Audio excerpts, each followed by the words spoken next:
प्यारे विद्यार्थियों, परीक्षा का समय सन्निकट है और मैं देखता हूं कि इन दिनों में विद्यार्थी तनाव की स्थिति में चले जाते हैं।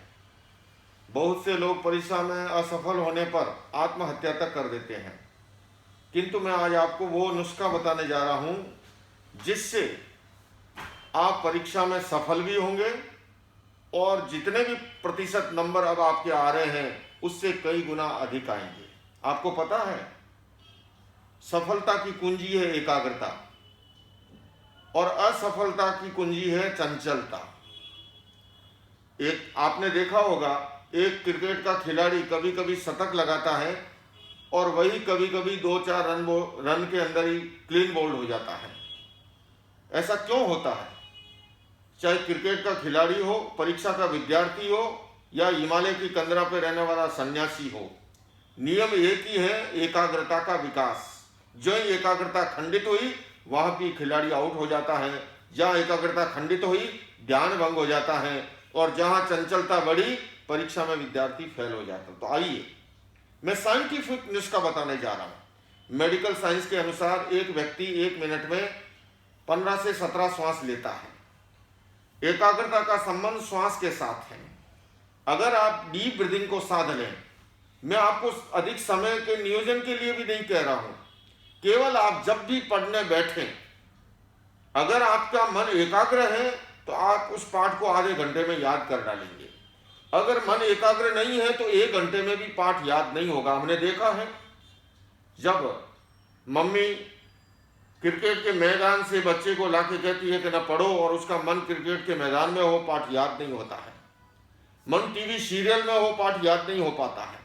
और मन एक ऐसी चंचल स्थिति है उसकी कि हम बैठे शरीर से कहीं होते हैं, मन और कहीं सैकड़ों हजारों लाखों किलोमीटर दूर की यात्रा करके आ जाता है। तो हमें इस खेल को समझना है कि मन को एकाग्र कैसे किया जाए। जब भी आप पढ़ने बैठे, डीप ब्रीथिंग का सिर्फ 1 मिनट का आप अभ्यास कीजिए। डीप ब्रीथिंग का अर्थ है धीरे धीरे धीरे धीरे लंबा श्वास लेना और धीरे धीरे धीरे धीरे लंबा श्वास छोड़ना।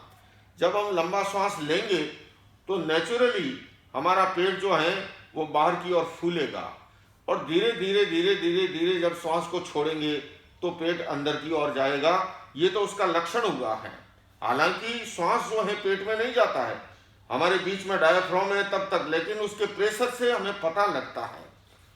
आप केवल 1 मिनट का दीर्घ श्वास कीजिए और जब आप अभ्यास करेंगे तो जो इस समय श्वास की संख्या 16-17 या जिस समय आवेश चंचलता की स्थिति होती है, श्वास की संख्या बढ़ जाती है। आपने देखा होगा, जब व्यक्ति गुस्सा करता है तो उसका श्वास जो लोहर की धोकनी की तरह चलता है और जितना गुस्से का टेम्परेचर अधिक होगा, चाहे गुस्से का हो चाहे वासना का हो, उतनी श्वास की संख्या बढ़ जाएगी। और जब मन एकाग्र होगा तो श्वास की संख्या सीमित हो जाएगी। यही संख्या जो है 12-16 से 12-14, 8-6-4 पर भी आकर के टिक जाएगी। आप केवल 1 दिन ठीक से श्वास लेने के नुस्खे को समझ लें और जब भी आप पढ़ाई करने बैठे, मेरी सलाह है आप अधिक समय का नियोजन नहीं, सिर्फ 1 मिनट के लिए दीर्घ श्वास का प्रयोग करके फिर पढ़ना आप प्रारंभ कीजिएगा। आप देखेंगे जो पाठ घंटे या पौन घंटे में याद होना था वो 30 मिनट में 25 मिनट में याद हो रहा है। कारण क्या है?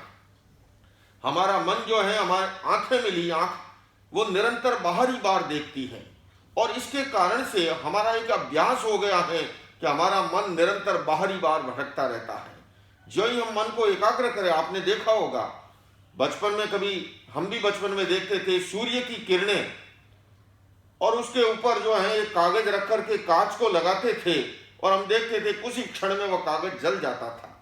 सूर्य की किरणें तो ऐसे भी बरस रही हैं, कागज नहीं जलता है कहीं पर, किंतु जब वो किरणें एकाग्र हुई उसके अंदर एक शक्ति पैदा हुई और कागज जल जाता था। ठीक इसी तरह से हमारी चित्त की जो एकाग्रता है, वो जब एकाग्रता बढ़ेगी, जब तन्मयता बढ़ेगी, और मैंने ऐसे प्रयोग किए हैं दिल्ली के अंदर भी और दिल्ली से बाहर भी, मेरे पास ऐसे सैकड़ों उदाहरण हैं जो विद्यार्थी घर पर बाद में पहुंचते थे और शिकायत पहले पहुंचती थी, किंतु इन प्रयोगों से गुजरने के बाद उनके जीवन में अनुशासन का विकास हुआ, कर्तव्य निष्ठा का विकास हुआ, एकाग्रता का विकास हुआ और उनके परीक्षा का रिजल्ट आगे बढ़ा।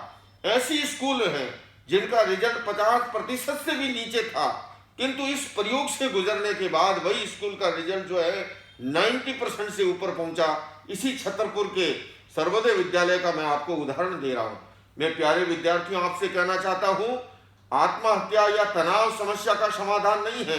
समस्या है तो उसका समाधान भी है, और समाधान है एकाग्रता का विकास। एकाग्रता के विकास के लिए दीर्घ श्वास प्रेक्षा का प्रयोग, और दीर्घ श्वास को अगर आप साथ लेते हैं, डीप ब्रीदिंग को साथ लेते हैं, एकाग्रता की बढ़ेगी, गुस्से पर नियंत्रण होगा, तनाव का विसर्जन होगा। तो आइए हम इस प्रयोग को करेंगे आने वाले दिनों के अंदर, और उस प्रयोग के माध्यम से अपने जीवन को आगे बढ़ाएं।